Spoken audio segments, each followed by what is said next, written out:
Good evening, I'm Savaganat, and welcome to the studio. Good evening, Wolfie. Yesterday was not so nice, well I hope today is better for you. And that was a short stream that you had there, about 20 minutes wasn't it? Something like that. Right, so I was about to say I'll get straight on with this, but I'm going to have a drink of tea first.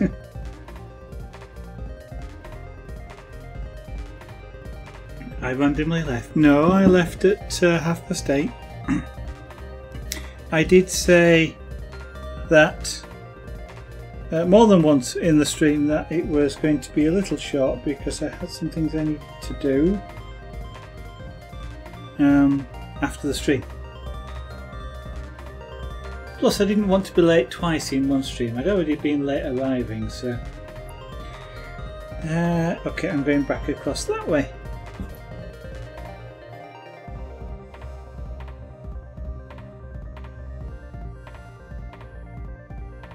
So hopefully you are feeling better today.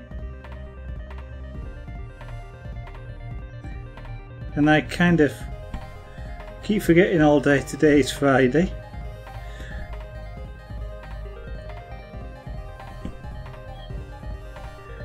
So all day I was kind of going, I must do that tomorrow, I must do that tomorrow. And that was kind of at work, and yet tomorrow is another 2 days away.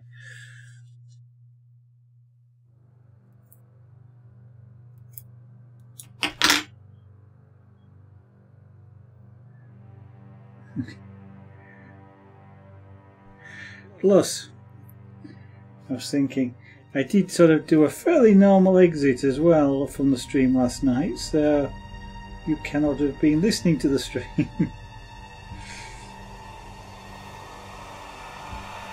Hey, it's alright.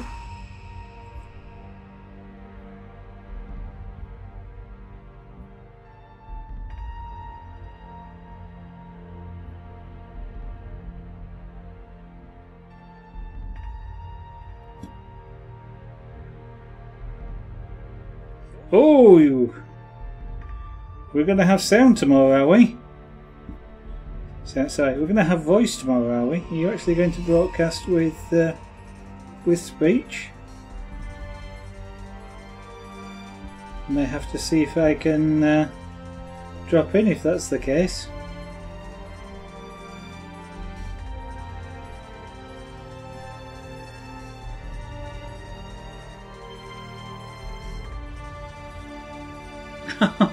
Oh, well, thank you very much, but you shouldn't really do that, you know.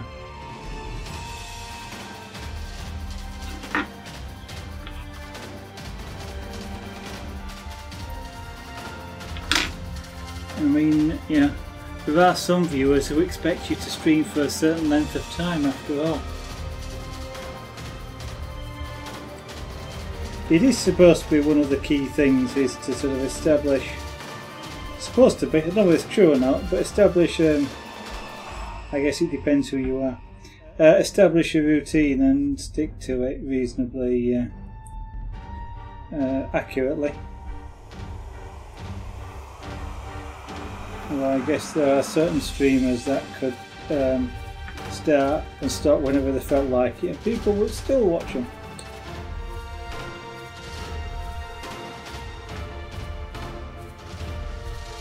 I kind of wish I was one of those.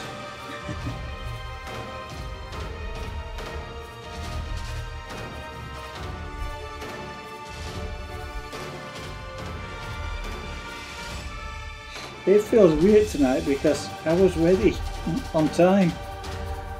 Well, I started the stream and I went and made a cup of tea, but essentially I was ready on time tonight.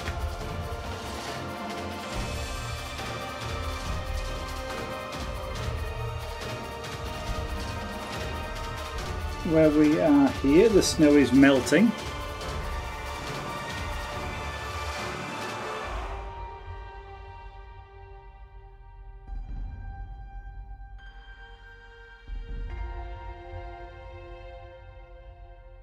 Oh, okay. I'm not the first. Why would I be first? Is that because of the amount of time watched?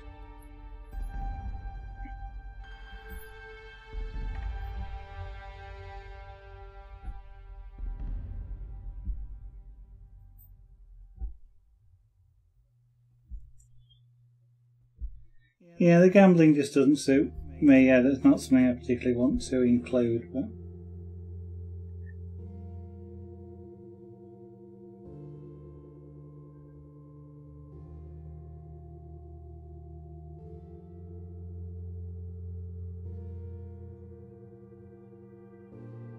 Yeah.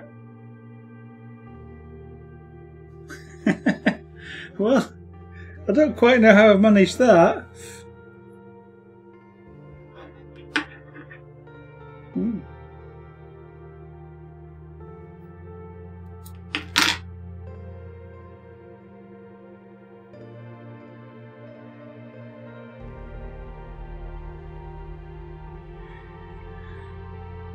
Yeah, there is one thing about that, I guess, that it does give you an indication of how long people do watch for.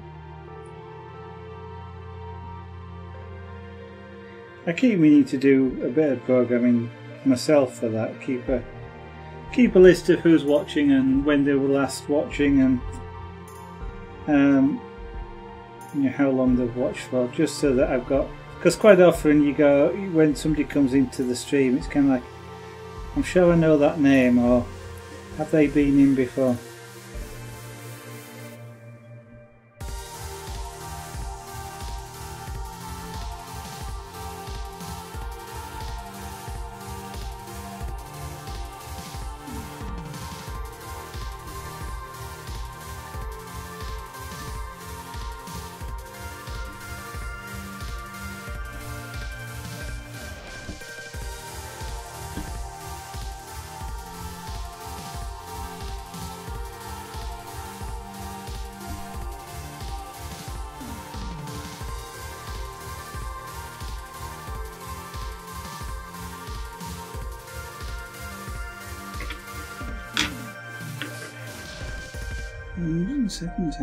Hmm.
Don't you dare start beeping at me.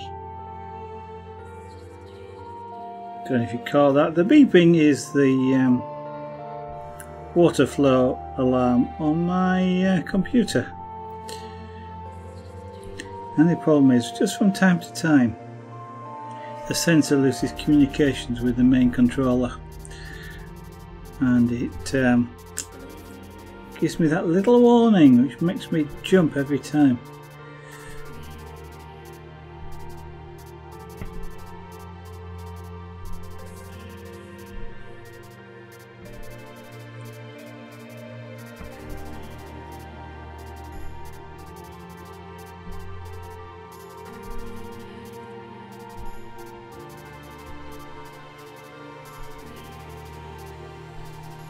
Are you going to do anything with the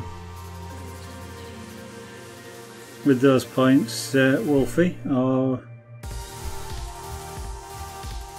you just going to let them be used for the gambling thing?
Okay.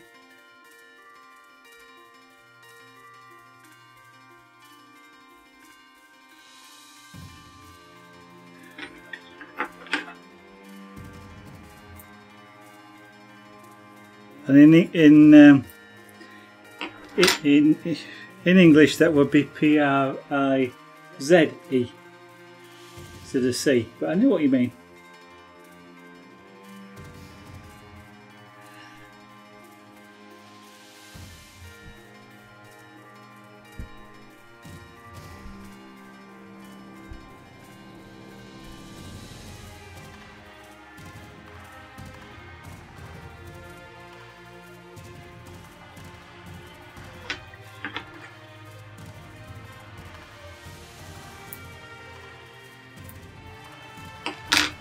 I can't help thinking somewhat about what you were suggesting there, but these channels that give away a lot of stuff as sort of, they're almost like, you know, buying viewers almost. It sort of feels a bit like that, because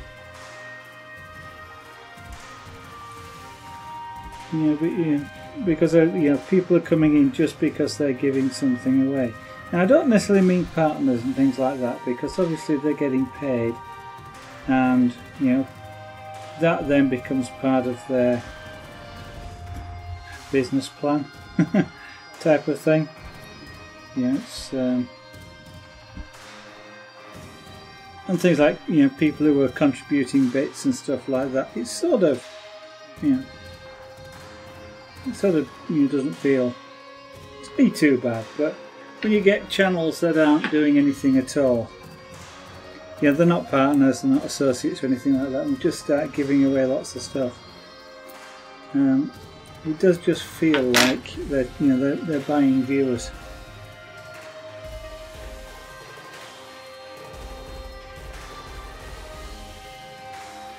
Oh yeah, no, I mean the sort of thing you're on about there, like the end of whatever you've described as the season, a month, 2 months, 3 months, whatever, and there is, it's something which is, how do I put this? I was going to say not material. I mean, it's not like it's like a small gift as opposed to like something, $200 worth of something. It's it's just you're giving it away to the person who's watched the most.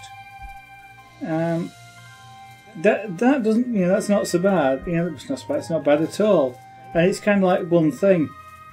I kind of mean these streams that you see, which they'll sort of like do a giveaway every stream, and they'll give away a game or something, so you're talking a fair amount of money.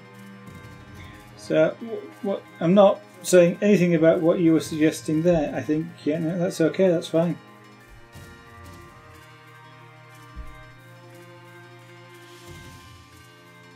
And it's it's not random or anything like that. You actually have to be in the stream in order to and to have watched it, well, to have streamed it, to have that possibility.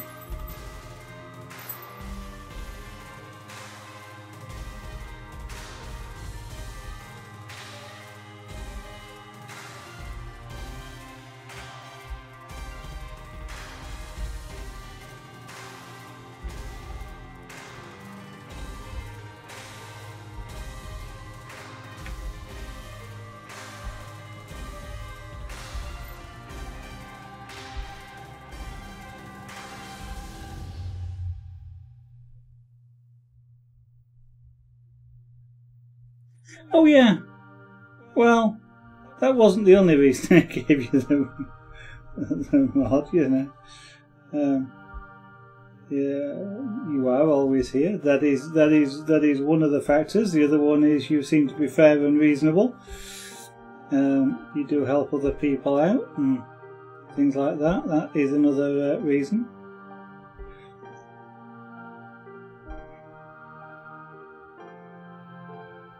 I mean, there isn't a lot of people here for you to need to keep control of, so it's less of a job in this stream anyway. But yeah, no, I am not disagreeing or saying you shouldn't do what you're doing. I mean, in any case, it's entirely up to the broadcaster what they do. If they want to give stuff away, they give stuff away. You know, I'm not about to stop them. I'm also not about to do it myself. But you know, it's just my opinion of what it feels like, and you know, it's not. I'm not one of these people that go around saying, "Oh, you know, it should be banned because I can't do it," type of thing, or because I think it's wrong. You know, nobody else should be able to do it. You know, don't particularly care about it that way or otherwise.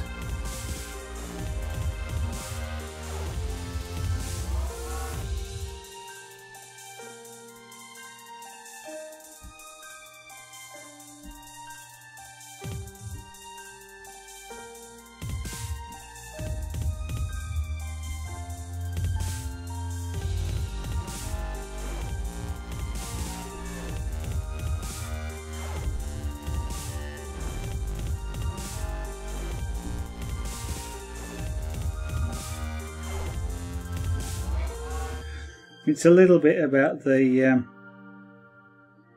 discussion that went on.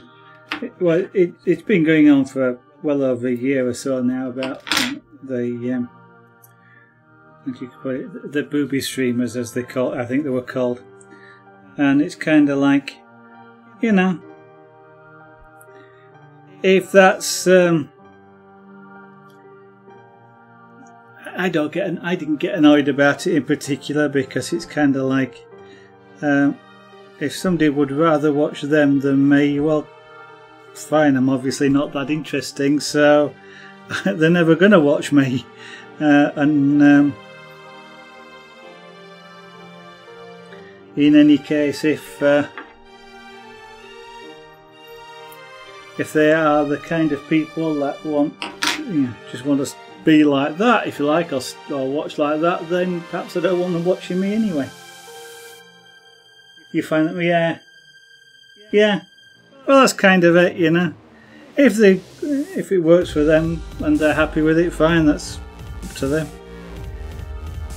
It's more a comment on the people that watch them than anything, but there's been a lot over the year or so. There's been a lot of people got really upset about it, and yeah, as you say.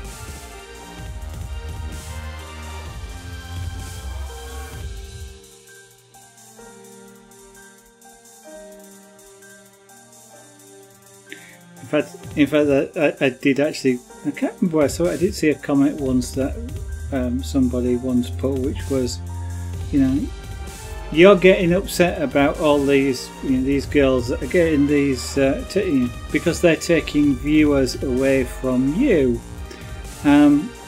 What does that say about your own stream when people find them more fascinating?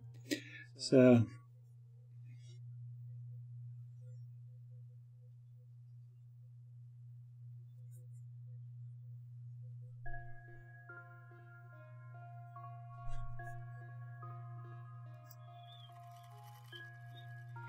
In fact, I mean, it's just a thought that literally has crossed my mind.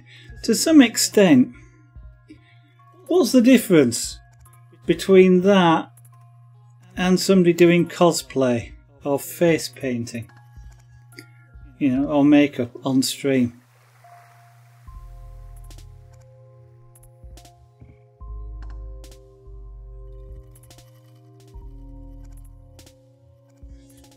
I mean, they're still exploiting their appearance in some way, so. Yeah, well. It's up to Twitch to decide how they want to deal with that. If they feel they want to deal with it at all.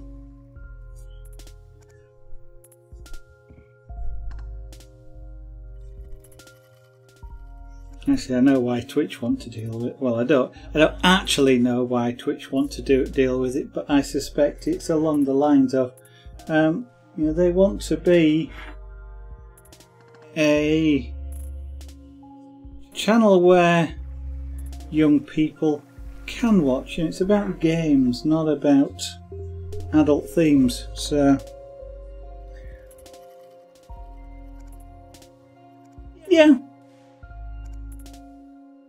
okay, fair enough, reasonable argument.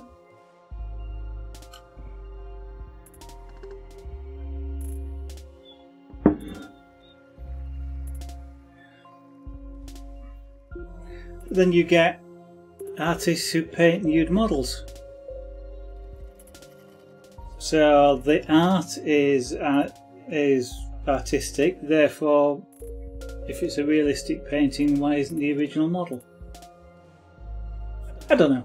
It's, as I say, it's kind of I don't get. It's interesting is the discussion, but that's about it for me.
Well, my intent this weekend is to try and get my 3D printer completed.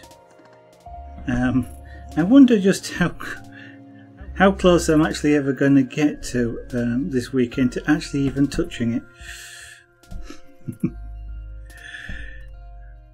Because for several weeks now I've been intending to do more with it and finish it off, and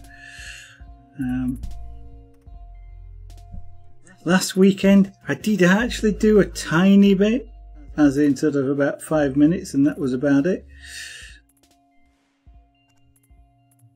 But certainly can't go out anywhere. Oh, they finally arrived. You were getting seriously worried about them, weren't you? As to whether they were actually going to turn up or not.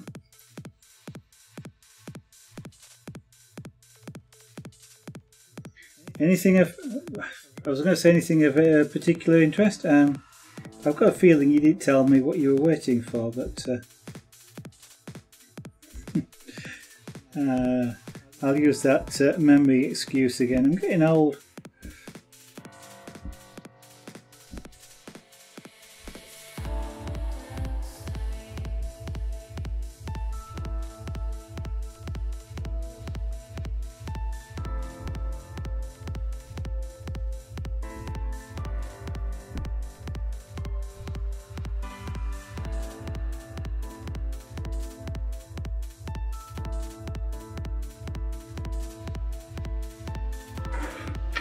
Oh, okay.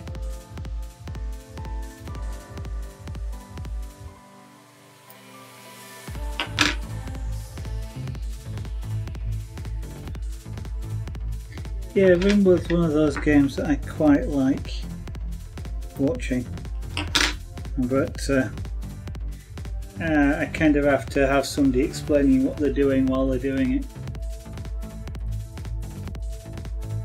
Yeah, I've forgotten you've got like a subscription, haven't you? Or am I thinking of something else? Oh dear.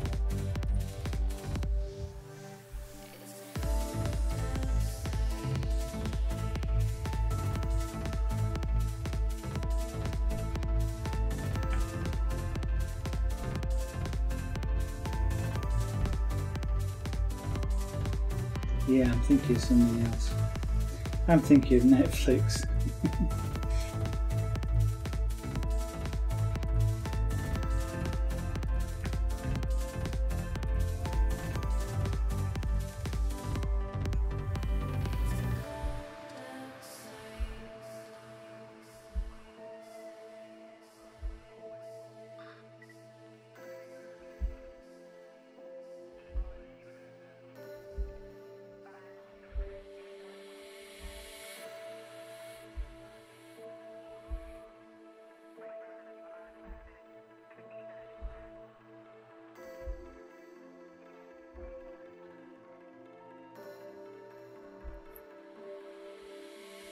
I don't know if I like. Here I am saying I don't know what I'm going to be doing this weekend, and I'm about to say, I wonder if I have time to play a game. And quite what it is I'll play if I do.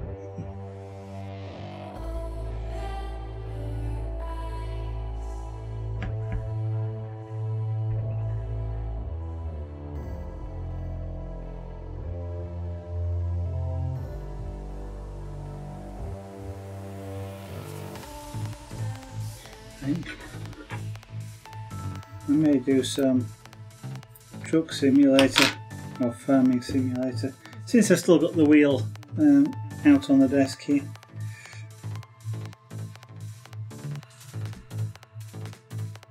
They're both games I can sort of play and find quite relaxing to play without actually having to think about it.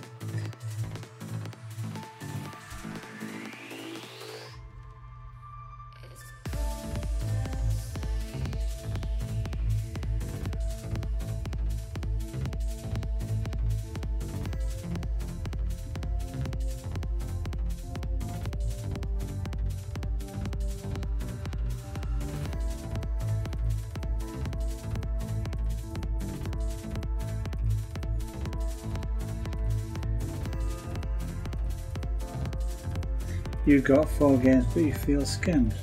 Go on then, why do you feel scammed?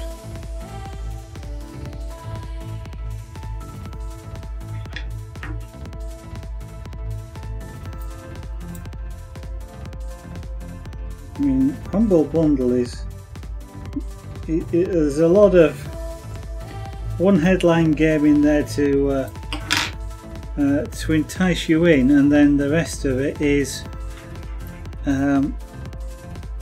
stuff to just pump the price up a little bit, even though you normally make your own, don't you? You make your own price. 4 terrible games you've never heard of.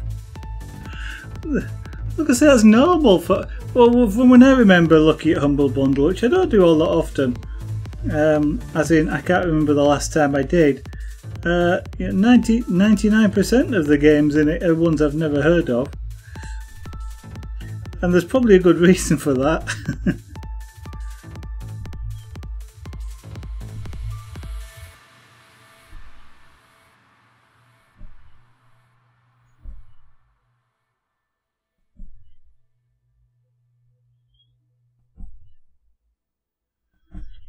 I mean, if there were fantastic selling great games to play, then they kind of wouldn't be on Humble Bundle.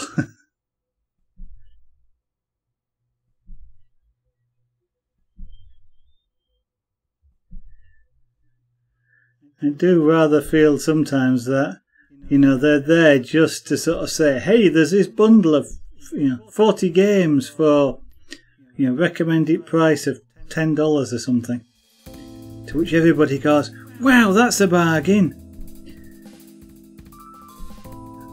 and buys 39 games that they'd never would touch in their life normally.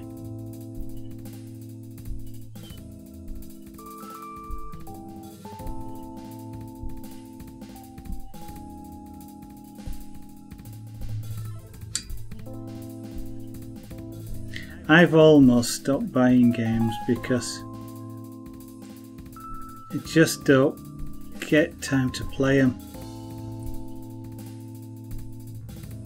And so they just sit there in the either in the Steam library, or I mean, one time I used to buy games for the consoles, and you know, a lot of them never did play, never even got the CDs out. So these days it's a case of I will only buy a game if I literally am going to play it there and then, and I actually think it's going to be a game that I'll play a long term.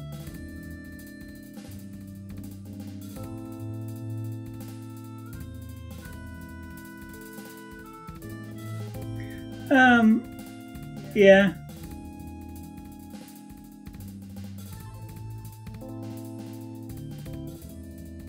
Yes, sometimes, indeed.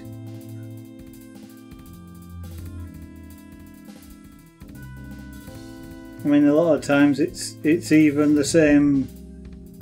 It is the same game because they give you a Steam key, don't they?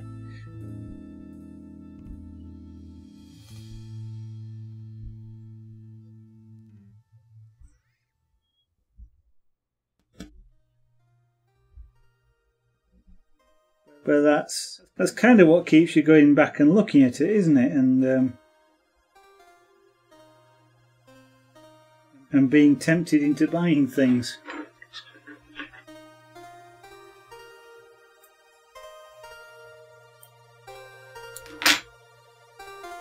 I mean, I know sometimes you look at a game and go, okay, that game's not worth, you know, $40. I might buy it if it was 10.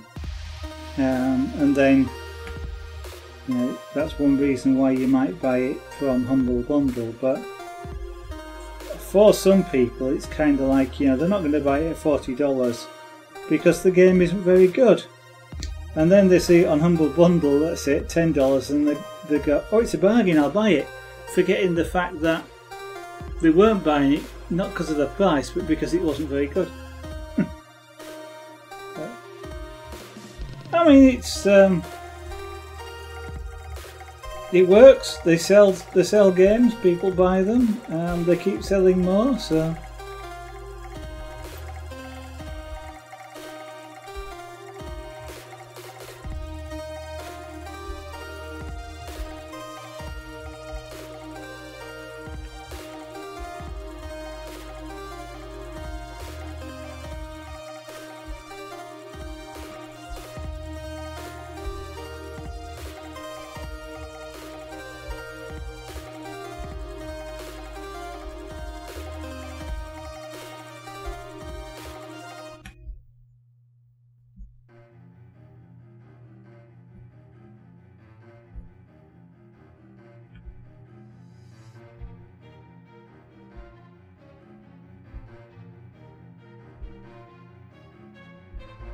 And as always, this is just my opinion about these things which relate purely to me and not to anybody else's choices. Everybody makes their own choices and decisions.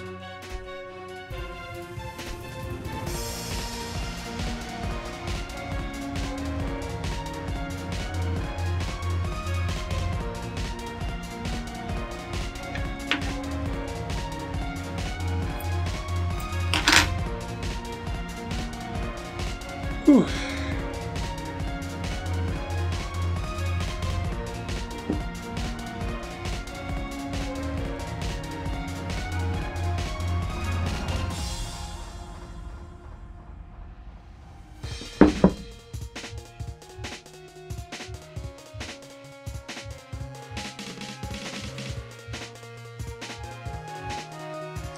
So I think we've about a third of this done.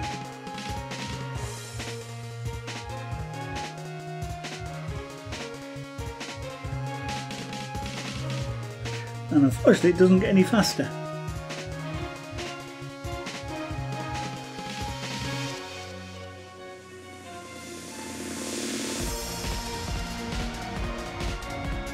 What we ought to have is one of those fancy cameras that will actually track the needle. So you could actually have a close-up of what I'm doing, and the camera would follow.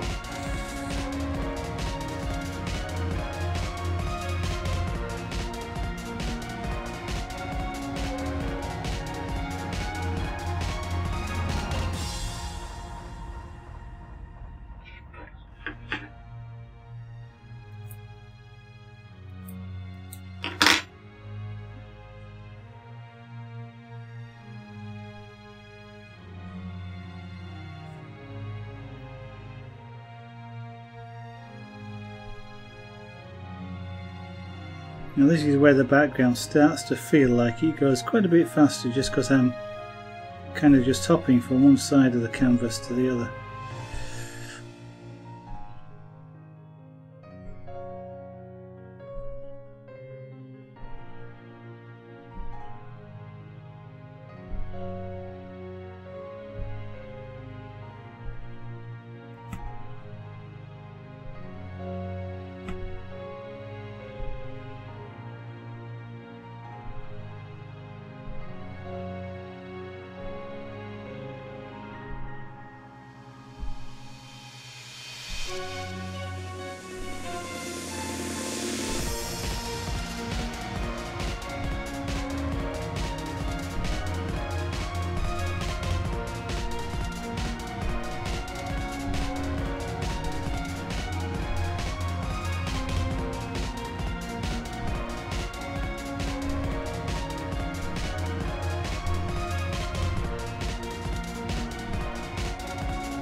Well, today where I am in the UK has been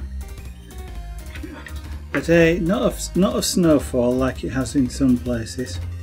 Where I am, it's actually been melting today, and it's kind of interesting because as the snow's got smaller, I can see where all the layers are, the different layers of snow as it's laid, because there's actually sort of lines between them. It's been quite interesting. Also got a lot of icicles here, and we've got some which are about 2 or 3 feet long, and they're quite thick as well, and all sorts of strange curly patterns and some very interesting stuff.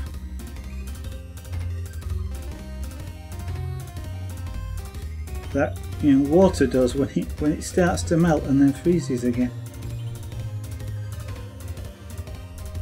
Something we don't often see here.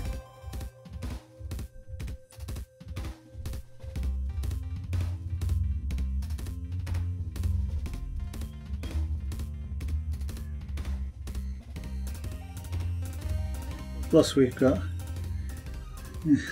because of the way the weather's been, all our gutters are completely filled with ice, and all the fall pipes are frozen solid with water, and it's going to be interesting when all that lot starts to melt properly. It's just starting to melt now at -2. Just feel kind of weird.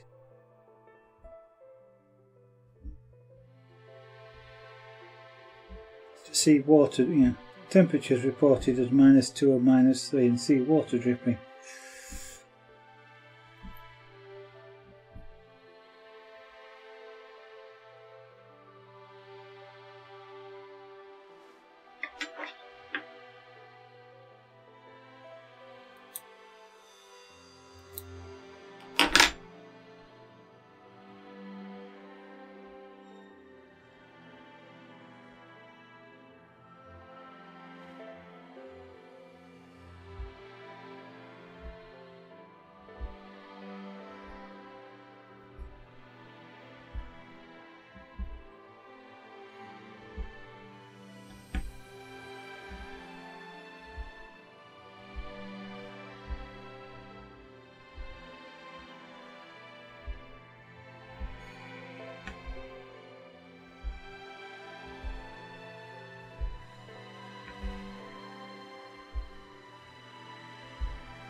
You tired, are you all, Theo, after having not been out all day?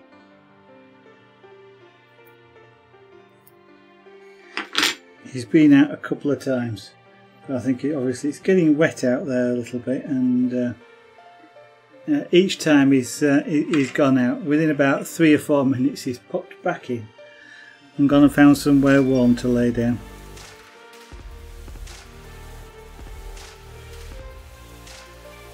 Oh yeah. Forgot my phone was on the desk there. Wonder what it was that was chortling at me then.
Well, last night I kind of got the laptop running that I was trying to make repair.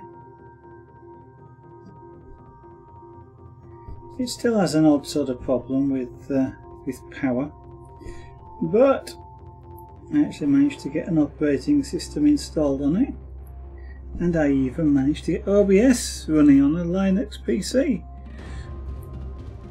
And given the fact that it is extremely underpowered, I mean the laptop must be what? Oh, it's got to be in excess of 5 to 10 years old, I think. I was rather surprised it was actually capable of broadcasting a video. Not a fantastically high resolution video, or even a very high bit rate, I'll grant you that, but actually it wasn't doing too bad bit rate. 1.5 megabits per second. It was just on like a 640 by 480 screen. I was not very seriously thinking whether it would do to broadcast these two cameras instead of using the desktop. I didn't actually seriously think it would, but it was interesting to run it and find out. I do have another laptop that might, but I haven't installed OBS on that yet. I'm doing that just for no other reason than I happen to have the laptop, and I happen to have the laptop.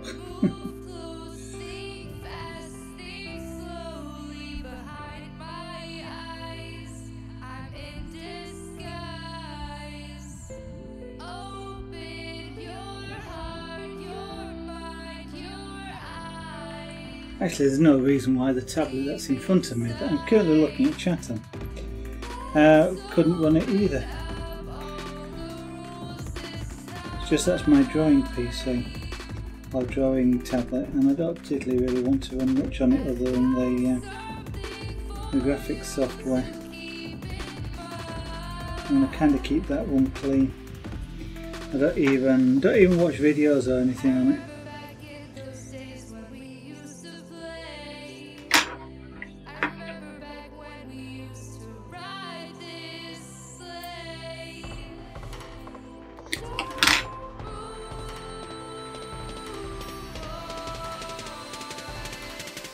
I was reading today some of the plugins that are available for OBS, and there's none I'm particularly interested in. I've got all the ones that I kind of am interested in, but it's always good to sort of just keep an eye on what's out there. There might be something pops up, but it's kind of like now it's certainly with OBS and OBS Studio rather, it's becoming a lot easier to do your own sort of things like screen overlay things, like I don't know, a clock or something like that, text on the screen, than it used to be. And it's kind of like, I won't say I'm itching to find a reason to do it, but it's kind of like, I wonder if I can find something that means I've got to do that.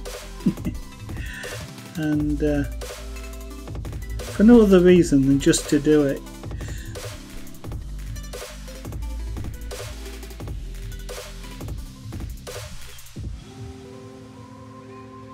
It's kind of like one of the things I want to do at some point is, I've got the Euro Truck Simulator, and what I'd love to be able to do with that is to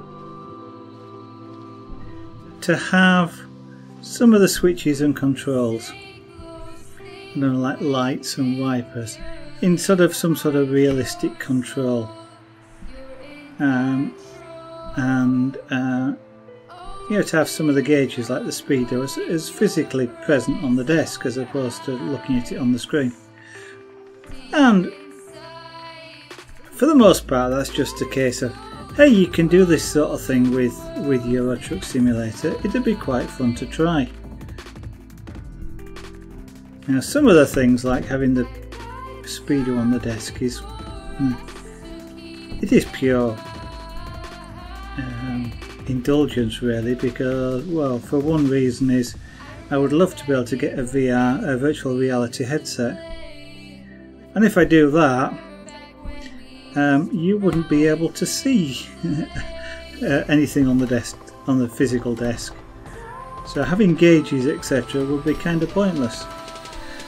But that is where one thing like the having the switches etc.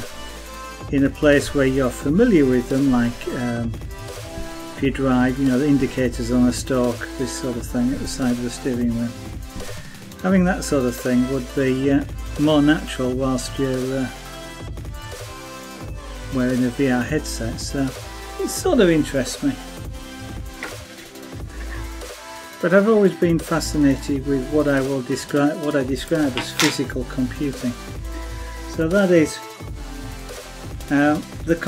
well, basically you do something and the computer reacts to it. So, and for some reason I kind of distinguish sort of joysticks. I don't count joysticks or steering wheels as that, although they are. I just kind of doesn't really have that description in my mind. Yet if I had a switch, literally a switch on the desk, which switched the lights on in Euro Truck Simulator. Now, there's no real difference between that and steering the wheels with a steering wheel, but it kind of has this kind of, hey, I'm doing something. It fascinates me. This, you know, this interacting with software using a physical object like that, or even vice versa. You know, the feedback comes and you get an indicator light on the switch that says, yeah, the lights are on, and this sort of thing. And it's fascinated me for a long time. I first had one of the first computers I built it from a kit called a Microtan, and I'm a radio amateur. I've mentioned it before. One of the things that I can do as a radio amateur is I can send text messages using a technique which is called teletype, which is what the old machines used to be called that actually physically did this in the real world. Teletype machines or teleprinters in the UK, and indeed I used to have one. It was a big thing, old, clanking, had a motor in it. Used to clank and clank and clank and clank and make a. Actually, it didn't make a loud racket. It made quite a bit of noise, but it wasn't raucous type noise. And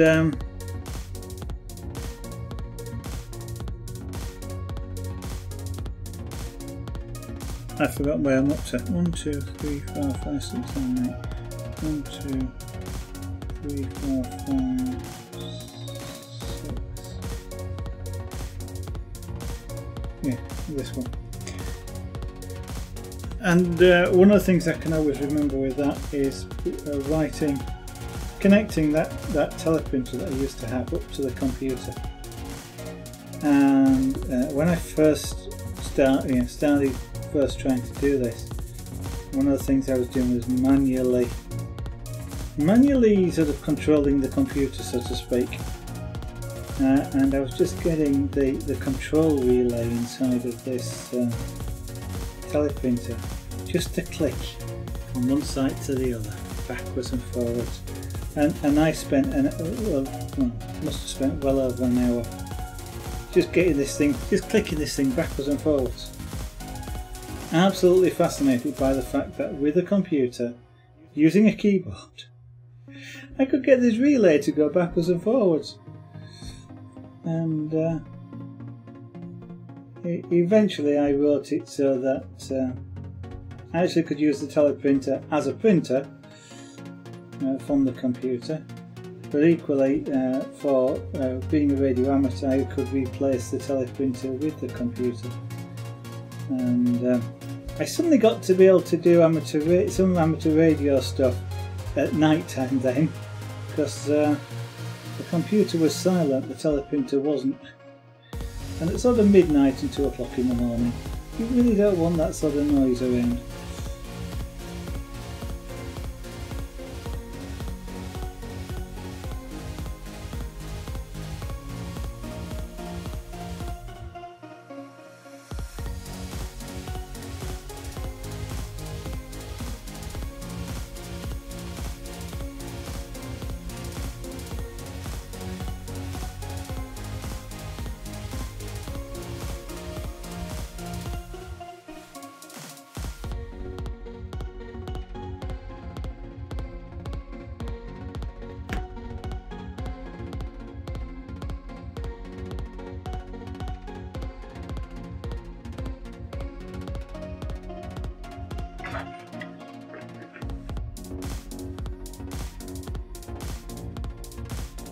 You're going to practice some. You're going to practice some waffle-free noise.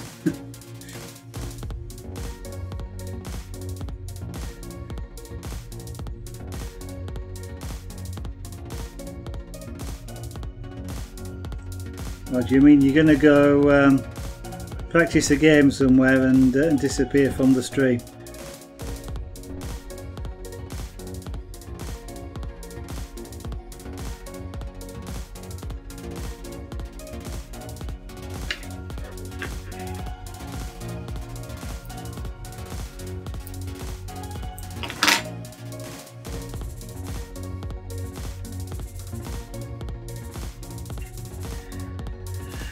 I kind of remember sort of amateur radio back then being somewhat more exciting. being able to, doing things like that, which were, you can still do them today, but you can actually go out and buy, sort of a little USB plug that does everything that the stuff we had to sort of tackle, like a teleprinter and stuff like that. Interfacing fax machines and things like that, which we used to do back then. You can go out now and you can buy a USB plug that does all of that and more, and it just doesn't seem as exciting these days. Although, having said which, it's a heck of a lot more convenient, I must admit, to have a box that does all this sort of stuff that used to take up, a whole desk or stuff like that. So you get to sort of, I was going to say play more, that's not quite what I mean, but you do get to experience a lot more stuff than you would have been never able to do before.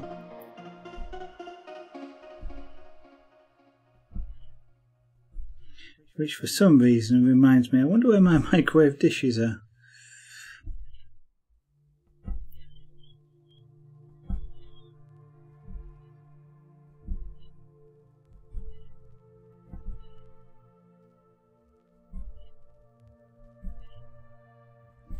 Amateur radio is all about learning, and I can remember having to do quite a bit of learning to when I built my first microwave transmitter and receiver, to understand what was happening, using things like waveguides and how waveguides work and which ones you needed. And I still don't fully understand the theory of it all, but you don't always need the theory to be able to create.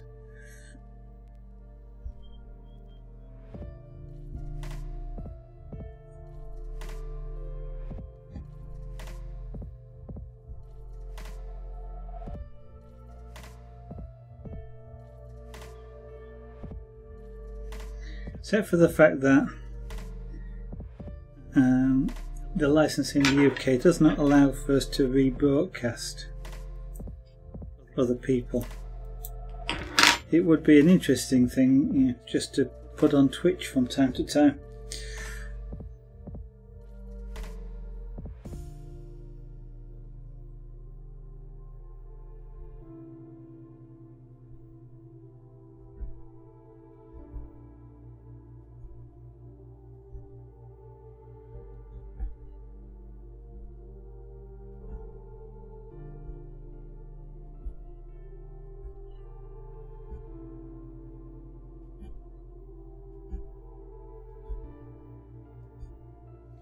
Although unfortunately where I am now, I can't get an aerial into this room, so transmitting would be out of it.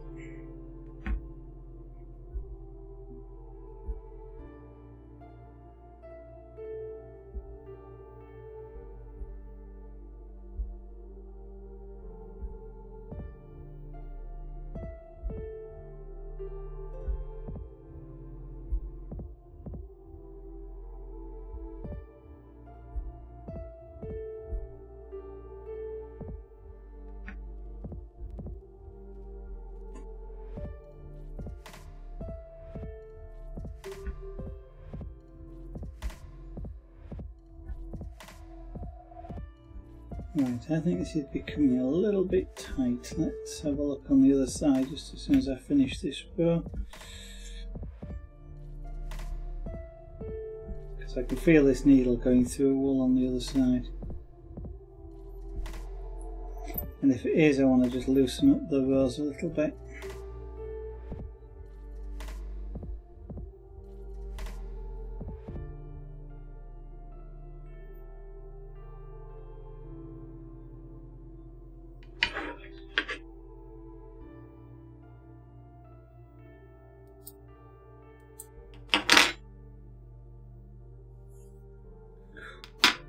I'm glad that didn't pull out.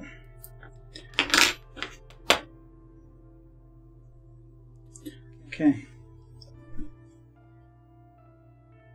Oh, that's actually not too bad.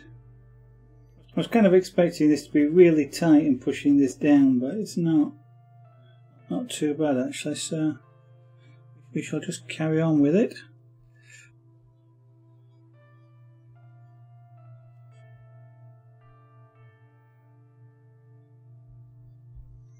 Yeah, I don't like the ridge that forms just there, and that's because of the way we pull the needle out, because I'm not pushing it back in again. The loops are a little bit longer.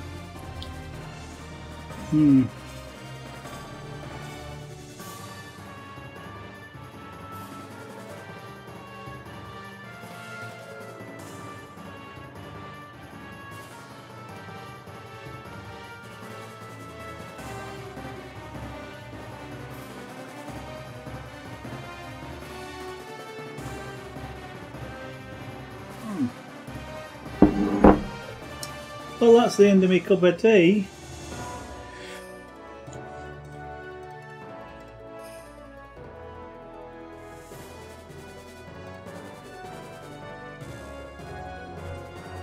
Where's my stool? Let's sit down for a bit. Let's tilt this camera down a little bit. There we go. Thank you.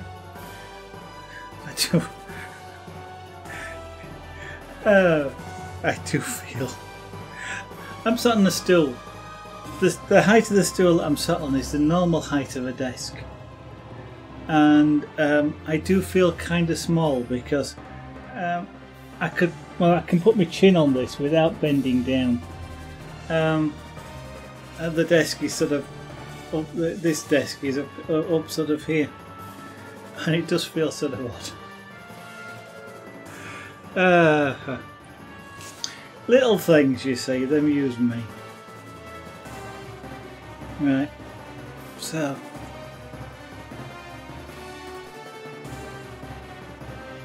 oh yes, need to pull that back through.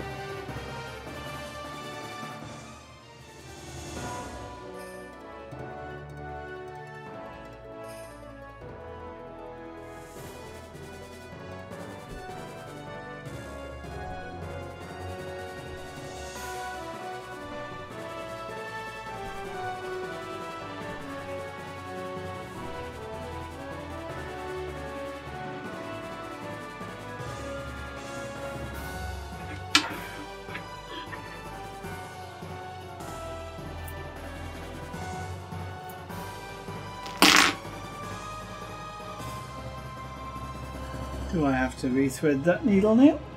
No.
So Twitch, have you stopped counting me watching my own stream as watching?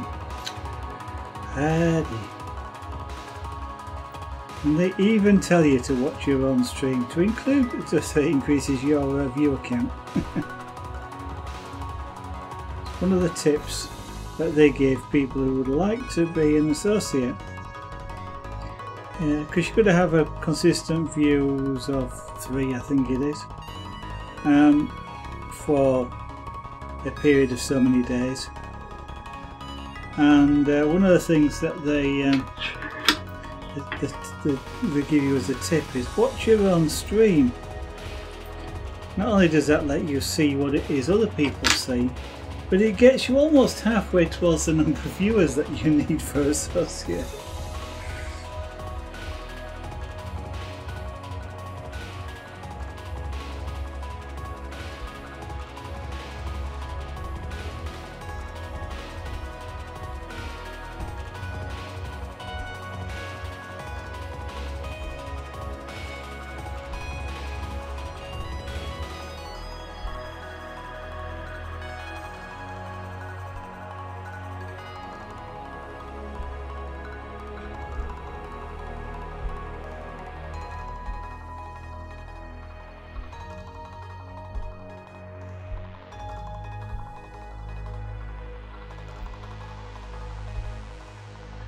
Twitch's API at the moment is telling me that nobody's watching. Don't believe that, but that's what it's saying.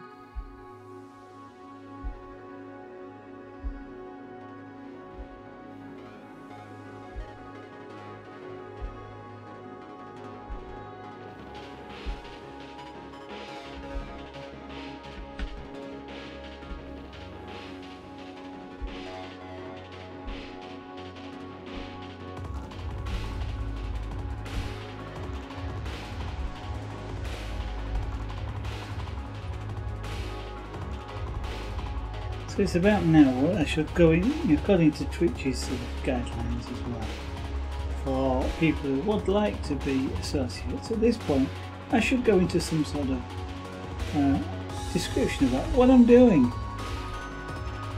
Yeah, I'm pushing this needle through this piece of canvas, dragging a piece of wool with it. It doesn't sound very exciting, but it's very quick to discuss. What do you say for the rest of 2 hours then? Of course, there's all sorts of technical things going on here, you know.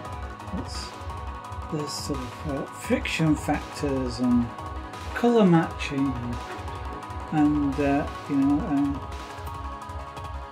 mathematical calculations of ideal needle canvas interaction things.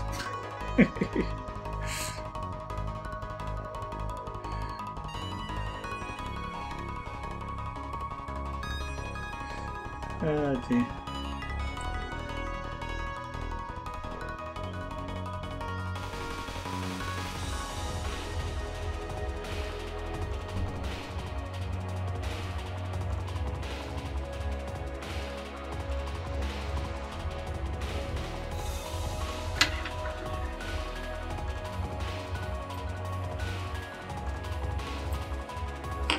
Of course, I suppose what I have to do is sort of pick something to talk about. I don't know about the latest World of Warcraft add-on or DLC. But I don't play World of Warcraft and I have no idea what the latest DLC is.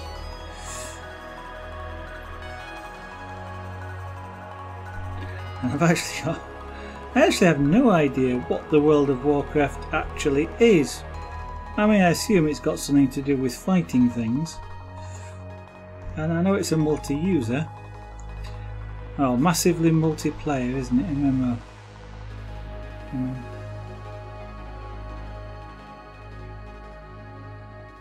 I've forgotten what the O stands for in MMO. Oh, massively multiplayer online, isn't it? Yeah.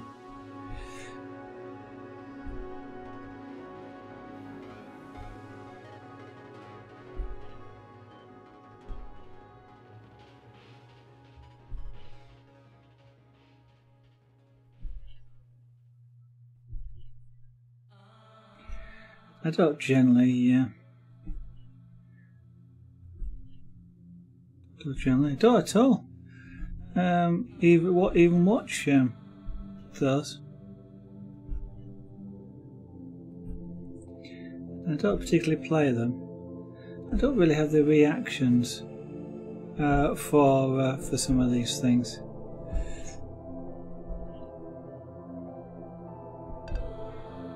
I mean, there's very few of those sorts of games that I do play, and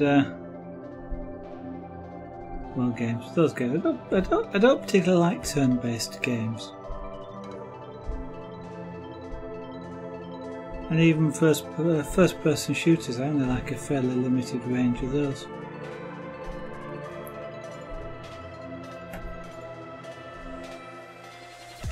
I'm more of an adventure game player, and if that includes shooting things, well, you know, like the Resident Evil series. That's kind of like an adventure game where you shoot things.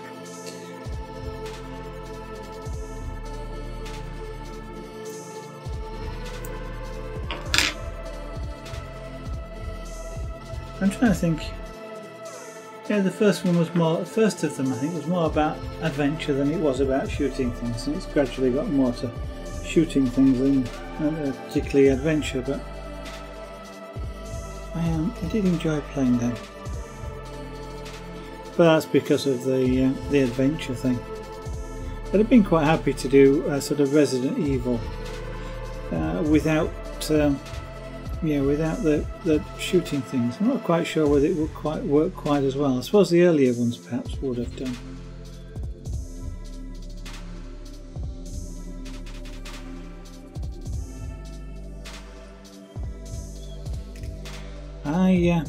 Was it Resident Evil 5 or 6? Can't remember which one it was. I found an interesting one because I played that on the Wii U, and the nice thing about that was the controller was the gun, but you could actually point it. And this was before, of course, things like the PlayStation and the Xbox got controllers where you could use it like a gun, point something at the screen and actually sort of aim a gun and shoot. And I used to really enjoy playing that. I played it quite a few times just because of that. You know, you got to be able to point the gun at something and shoot it, whereas playing it with a mouse or a joystick, I was never, or even WASD, I was never that good at being able to line up and shoot something using either keys or a mouse. Whereas I could do it, you know, using the controller. So I really kind of enjoyed that. In fact, I think that Resident Evil and the Seamus. I've forgotten the name now. Metroid. One of the Metroid games on the Wii U as well. Can't actually remember which one it was, but those are kind of my two favourite games on there, and I used to play those quite a bit.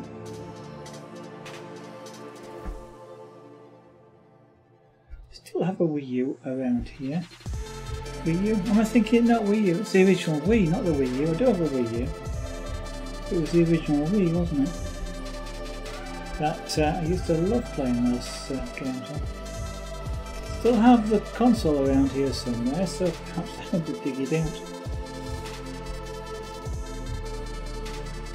Now there's an idea maybe for something to do this weekend.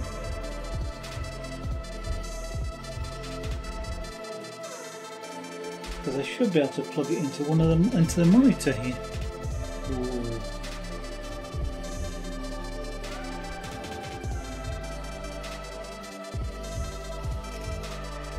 Now there is an idea.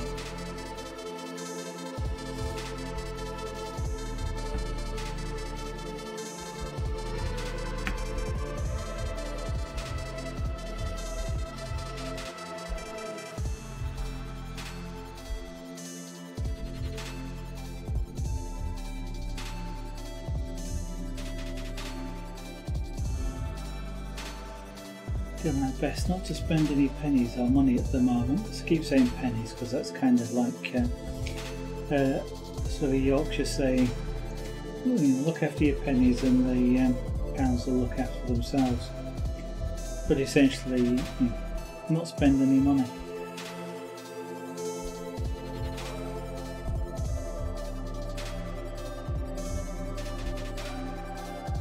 So maybe digging that out will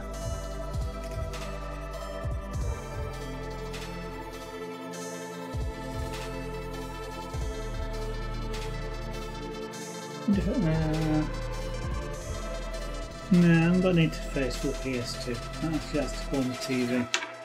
I have a PS2 as well. I have a PS1, I gave that away.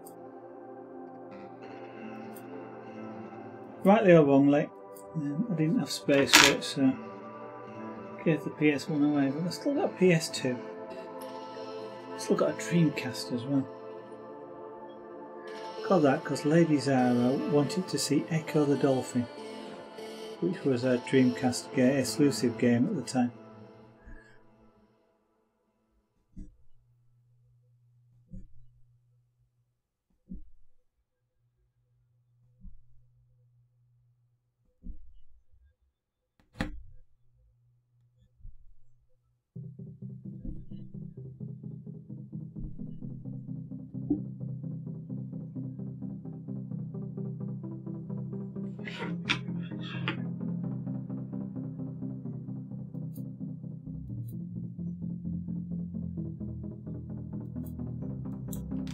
Connect up the Wii again. I used to quite enjoy playing those games because you could obviously do the thing, because again it was kind of like a physical thing. You could, you could play tennis. Yeah, it wasn't very accurate type of thing, but it got you moving and interacting with the system in a different way. They were great fun to play. Really simple sort of games, but sort of quite absorbing and quite sort of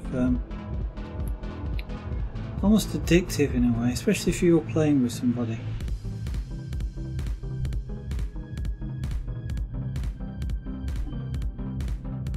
And of course now you've got things like PlayStation Move Controller, and I can't remember what the Xbox ones are called. That's before you get into the VR controllers, but everybody sort of suddenly copied the Wii when Nintendo brought that out. So they really led the market.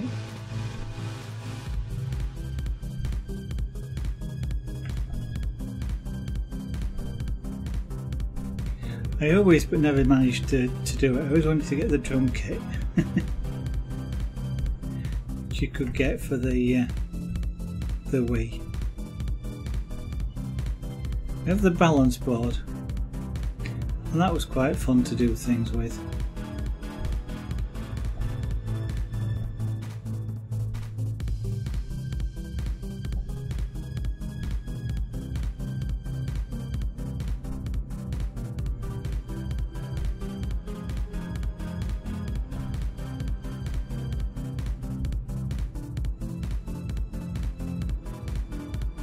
Getting near to the point here where I'm going to need to unravel some more canvas. That won't be on this string, but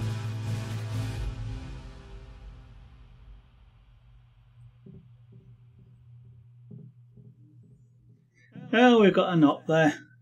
Can't deal with knots, so we'll have to cut that one out. The knot won't go through the needle. It certainly won't go through the canvas.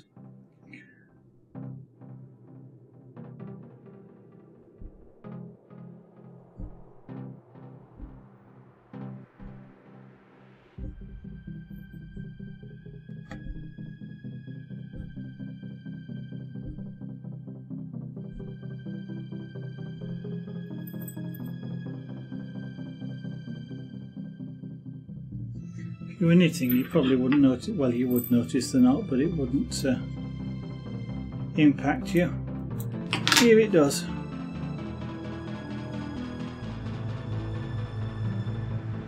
Plus, I don't think the people who made the ball of wool were ever thinking about the fact that somebody would be making rugs using a punch needle.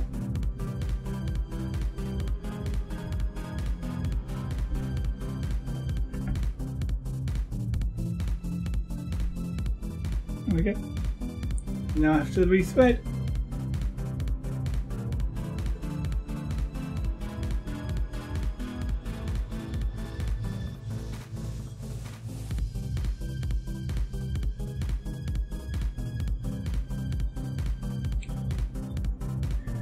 There is something quite sort of satisfying about doing this with a punch needle.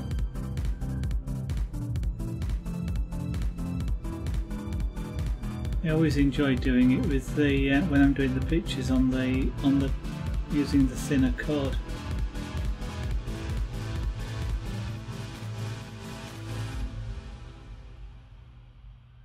As I said before, I think one of the things is you kind of make quite a bit of progress. You don't get very far, but you are making quite a bit of progress.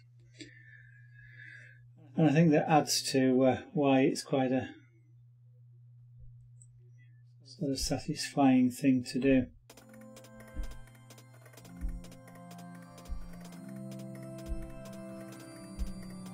You're almost sort of speeding across the canvas. Maybe in what, a couple of inches, 2-3 inches per minute in width.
I think one of my most favourite games from the old consoles, I think I've probably mentioned it before, was a snowmobile racing game on the PS1.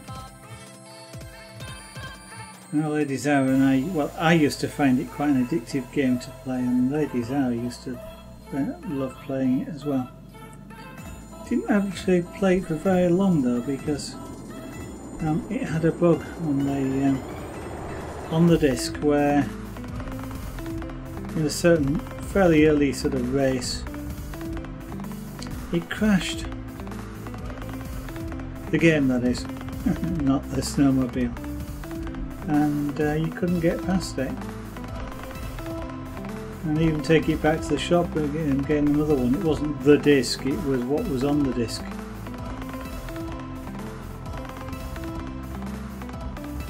It was a great pity. They were really fun games.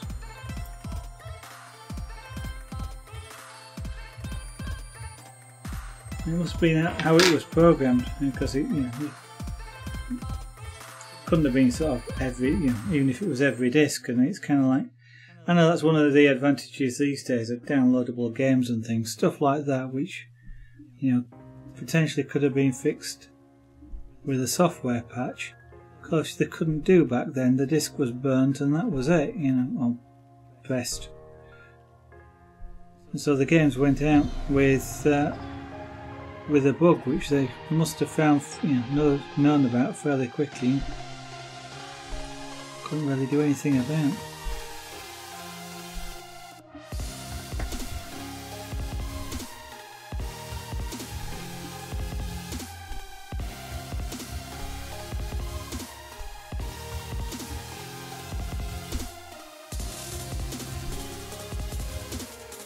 course, some people these days would have said, or would say that nowadays that ability to patch a game fairly quickly just allows people, developers and publishers, just to put out games which aren't actually finished, or aren't or wouldn't be fit to be published, but they can, because they can just patch them, do the bug testing on a live audience. I don't know if that's true or not, but it certainly enables that to happen.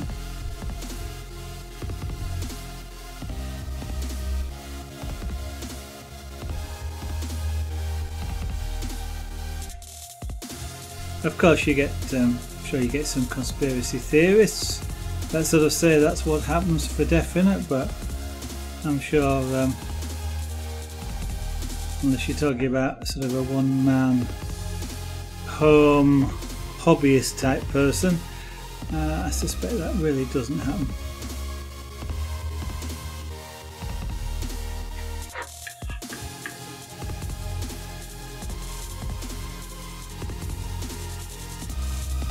So there's just so many different possible interactions with PCs, with the different hardware and software that might be installed, different patch levels of the operating system, all these sorts of things that make it really difficult for developers to test for everything on games on a PC.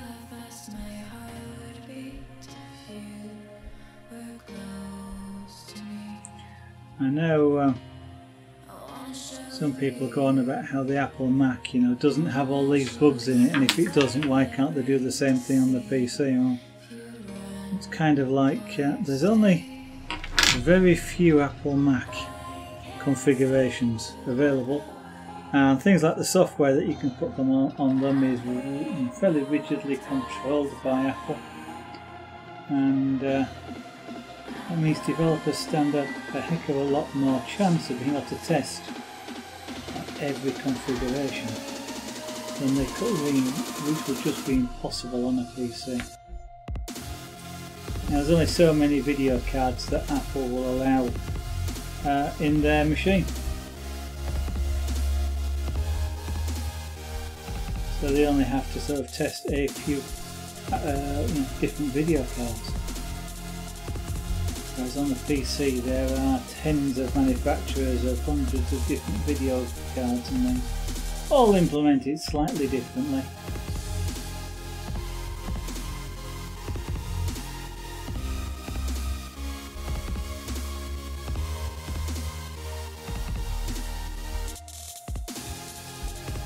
In some ways it's kind of surprising anything works on a PC.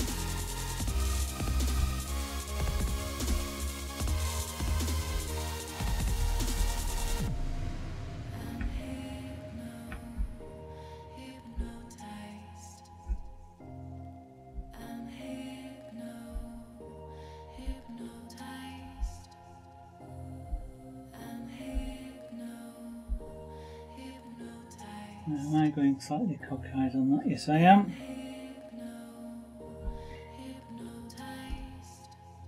I need to space the next row out a little bit.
Yeah.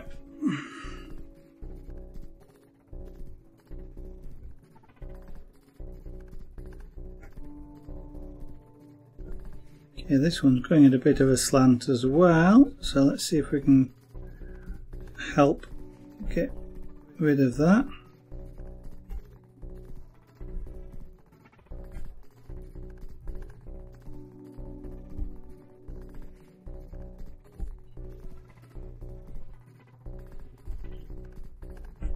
It involves placing this row as close to the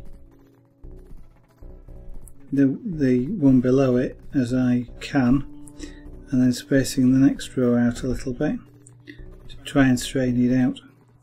Probably can't do the straightening out all in one go, so on the next couple of rows or so, straightening out a little bit more each time.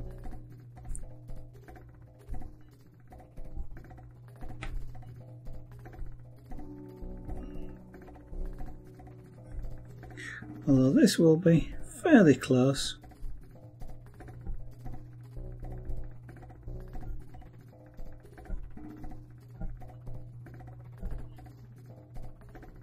No, started going offline again.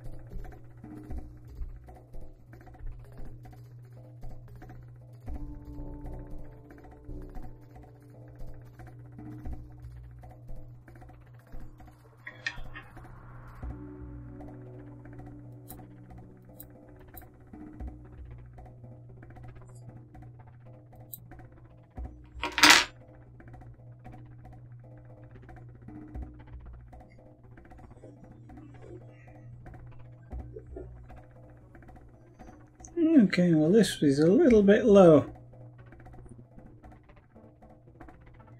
I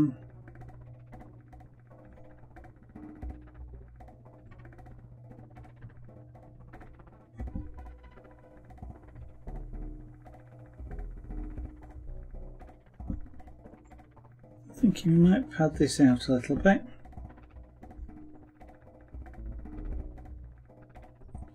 Do I do that, or do I...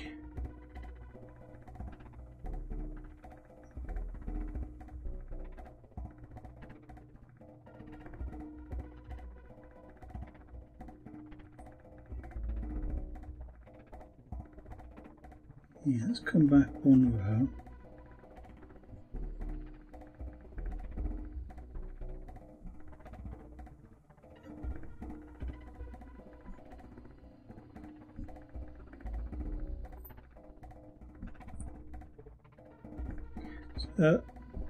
The row I've just done is a little bit low in relation to where the others are on the side.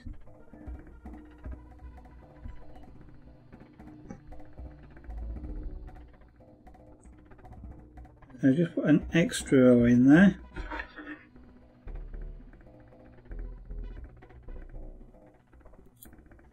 Just to try and start to even this up a little bit so it's rough, so when I come back on this I'll be closer to that, where that one is.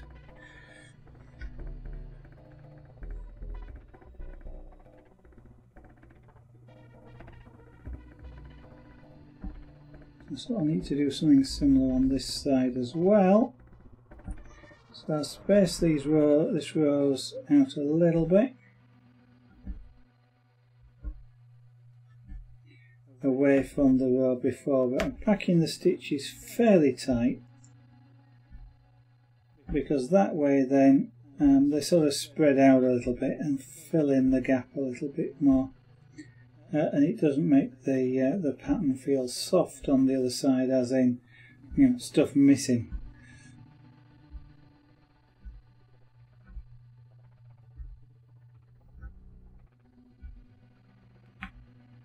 Which, if I did it at sort of normal stitch distance apart, the loops would sort of be not supported very well.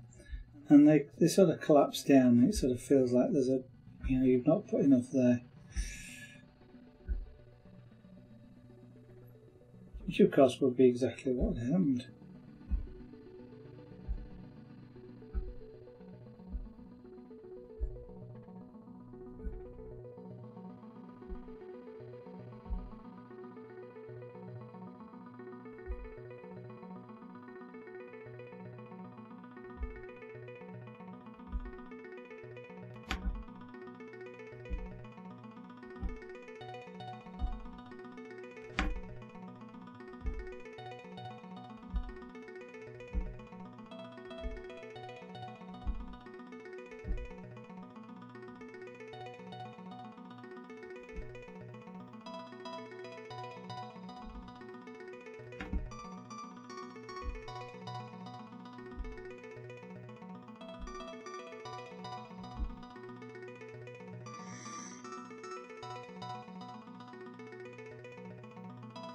Yeah, a little bit low there as well. But I can't fill that one in as easily. So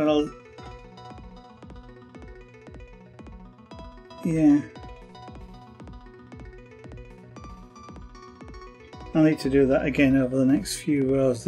On this side here, the next couple of rows quite close to each other. This space them out a little bit, this space them out a little bit, and try and just straighten that off, because as you can, well, you might not be able to see, but it's sloping down towards this side, and that could do with straightening out a little bit. But we're at the point now where I need to unravel some more of the canvas, but I'm not going to do that tonight.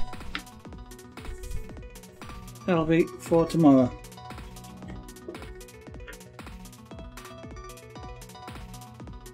You're done with the collections for this week. You've kind of done with this week.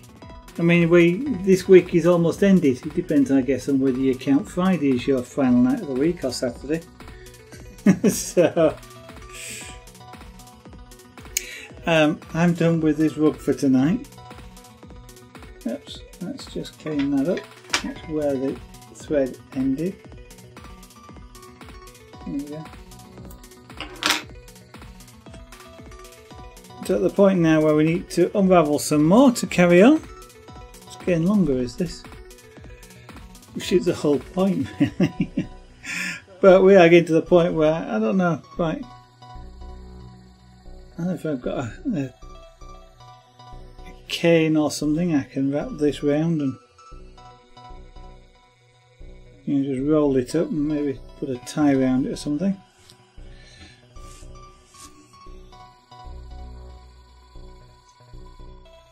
Because it will become increasingly a little bit more difficult to hold. But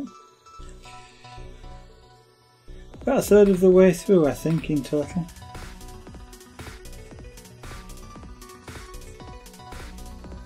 Oh, the thing you have to remember with terrible weeks is it can always get worse. So any week isn't as bad as it could be.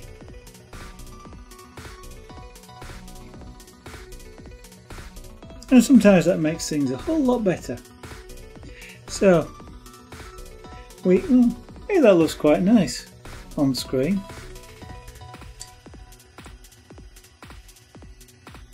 You can even see the colours and see the white. That looks quite nice. It looks better on screen than it does here. But there again, that's usual for what I do. Some nice looking, it looks really rich on screen. It does look closer to what I'm seeing here, but it looks a bit richer on screen. Colour saturation is a bit better. But I'm not going to complain. For once, this camera isn't doing too bad. So I am going to say thank you to anybody and everybody that's watching, including yourself, Wolfie. Hope you've enjoyed watching. And that if anybody else who's watching, you as well if you would like, come back to see me on the next stream, which hopefully should be tomorrow evening from approximately 7 PM UK time. That's GMT at the moment. I guess subject to, what is it, this beast from the east and this tornado or something, storm that's coming across from the west, and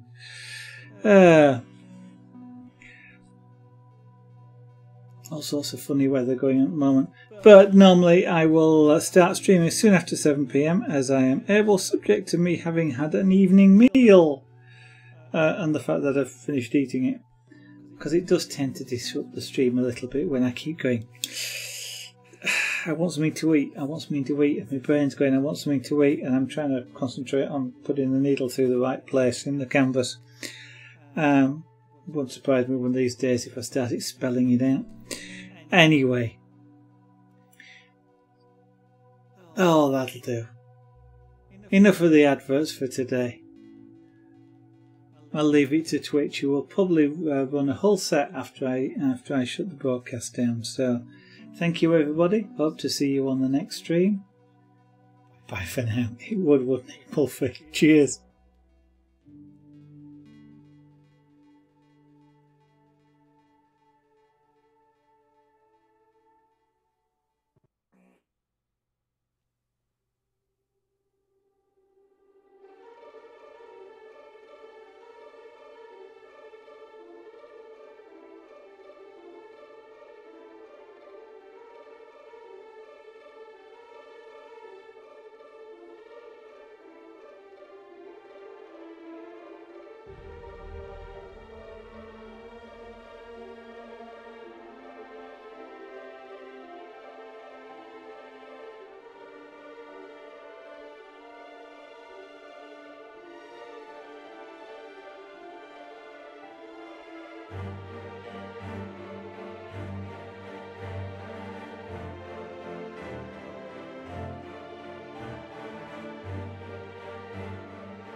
start to tremble, they lift off the ground. I leave it all behind, and I can see the horizon, it's calling my name.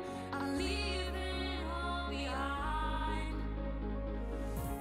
I'll rise above, I'll put up all that I hold dear. I'll never fall, I'll always soar across the sky.